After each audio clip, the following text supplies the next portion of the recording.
Hello everyone, মই ৰূপজ্যোতি শইকীয়া আপোনালোক সকলোকে পুনৰবাৰ প্ৰেগনেন্সি ৰিলেটেড আন এটা ভিডিঅ'লৈ স্বাগতম জনাইছো। আজি মই আপোনালোকৰ লগত শ্বেয়াৰ কৰিবলৈ আহিছো ডিউৰিং প্ৰেগনেন্সি আমি আমাৰ ব্ৰেষ্ট কেয়াৰ কেনেকৈ কৰিব লাগে যাৰ ফলত যাতে বেবী অহাৰ পাছত কোনো ধৰণৰ সমস্যাৰ সন্মুখীন হ'ব লগা নহয়।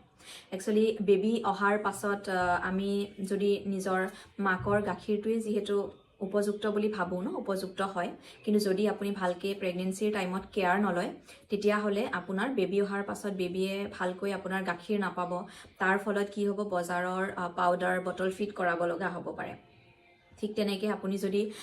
মানে ভালকে আপোনাৰ ব্ৰেষ্ট কেয়াৰটো প্ৰেগনেন্সিৰ টাইমত নকৰে তেতিয়া হলে আপোনাৰ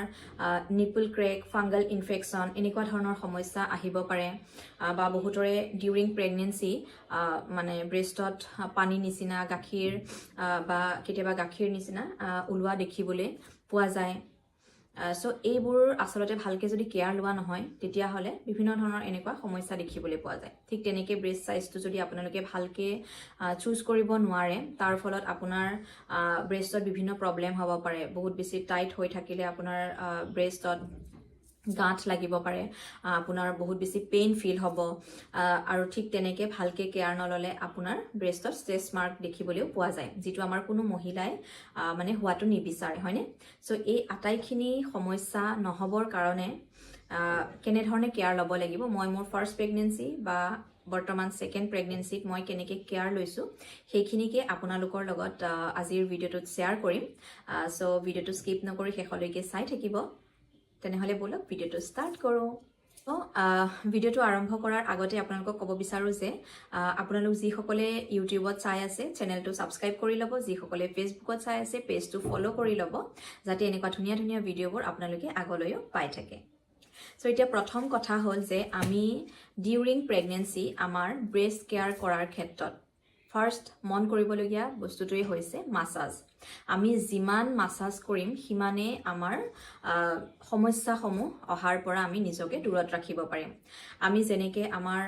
বেলি আমাৰ পেটটো ষ্ট্ৰেচ মাৰ্ক নহবৰ কাৰণে আমি কেয়াৰ লওঁ মাসাজ কৰো ঠিক তেনেকে আমাৰ ব্ৰেষ্টৰ এৰিয়াটো আমি মাসাজ কৰিব লগা হয় আৰু এই মাসাজটো আমি ৰাতিপুৱা গা ধুই অহাৰ পাছত যেতিয়া বডিটো অলপ অলপ ভিজি থাকে সেইখিনি সময়ত কৰিলে বেছি ভাল হয় কাৰণ সেইখিনি সময়ত বডিটো অলপ অলপ ভিজি থাকে সো এটা ভাল অইল লৈ পেলাই আপোনালোকে ব্ৰেষ্টৰ এৰিয়াত পেটত আৰু আমাৰ আঁঠুৰ ওপৰৰ অংশখিনি ভৰিৰ আঁঠুৰ ওপৰৰ অংশখিনি এই তিনটা এৰিয়াতে সাধাৰণতে ষ্ট্ৰেচ মাৰ্ক হোৱা দেখিবলৈ পোৱা যায় সো এইখিনি যদি ধুনীয়াকে আপোনালোকে মাসাজ কৰি দিয়ে ভিজা ভিজা বডিত কৰিলে আমাৰ বডিটোত সোনকালে সেইখিনি এবজৰ্ব হয় আৰু বহুত দেৰিলৈকে হাইড্ৰেটেড হৈ থাকে সো তেতিয়া আপোনাৰ স্কিনখন যেতিয়া ড্ৰাই নহব তেতিয়া ষ্ট্ৰেচ মাৰ্ক কেতিয়াও নাহে সো এই কাৰণে আমি দিনত দুবাৰ কৰিব লাগে সো দিনত এবাৰ আপুনি কৰিলে ৰাতি শুৱাৰ টাইমত এবাৰ কৰিলে যেতিয়া 7 মাহ স্টাৰ্ট হৈ যায় 7 মাহৰ পাছত আমি তিনিবাৰকে আমাৰ মাসাজ কৰাটো প্ৰয়োজন হয় সো তেতিয়া ৰাতিপুৱা দুপৰীয়া আৰু ৰাতি তিনিবাৰকে আপোনালোকে মাসাজ কৰিব একচুয়ালি ব্ৰেষ্টত যেতিয়া আমি মাসাজ কৰো নিপুলাৰ এৰিয়াখিনি আপোনালোকে যেতিয়া মাসাজ কৰিব তেতিয়া কি হ'ব আপোনাৰ নিপল এৰিয়াটো পুৰা ক্লিন হৈ থাকিব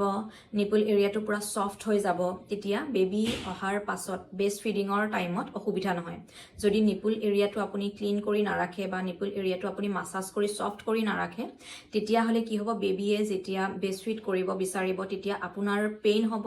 আৰু বেবীও বহুত মানে ফিড কৰোতে বেবীয়ে বহুত বেছি কষ্ট পাব যদি সফট হৈ নাথাকে হাৰ্ড হৈ থাকে তেতিয়া আপোনাৰ মিল্ক সাপ্লাইটো কমকে হ'ব ন সো সেই কাৰণে ডিউৰিং প্ৰেগনেন্সি আপুনি যেতিয়া মাসাজ কৰিব ব্ৰেষ্ট এৰিয়া নিপল এৰিয়াখিনি তেতিয়া বহুত সফট হৈ থাকে তেতিয়া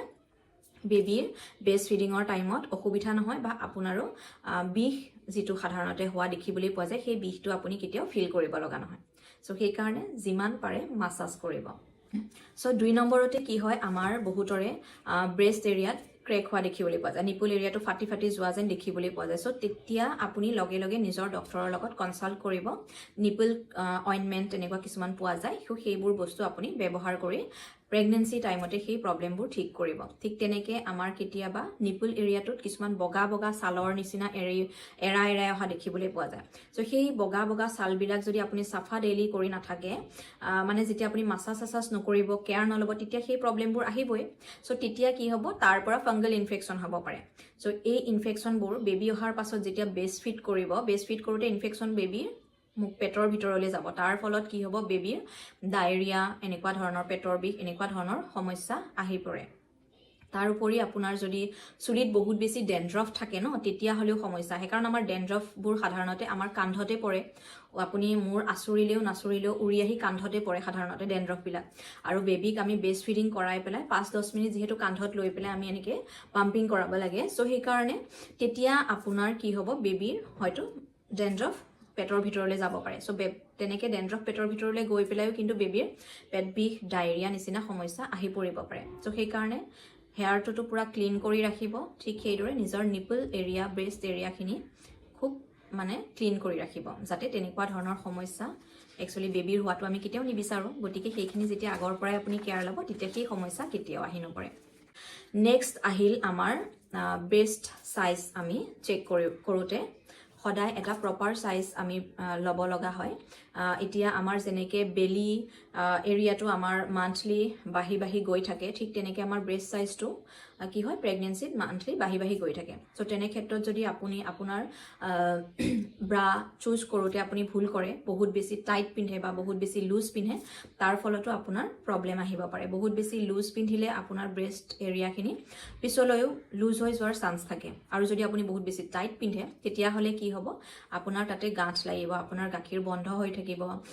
বহুত বেছি টাইট হৈ থাকিলে আপোনাৰ কি হ'ব তেতিয়া ব্ৰেষ্ট এৰিয়াটোত বহুত মানে বিষ আৰম্ভ হ'ব চ' সেইকাৰণে সদায় মানে কি হ'ল আপোনাৰ নিজৰ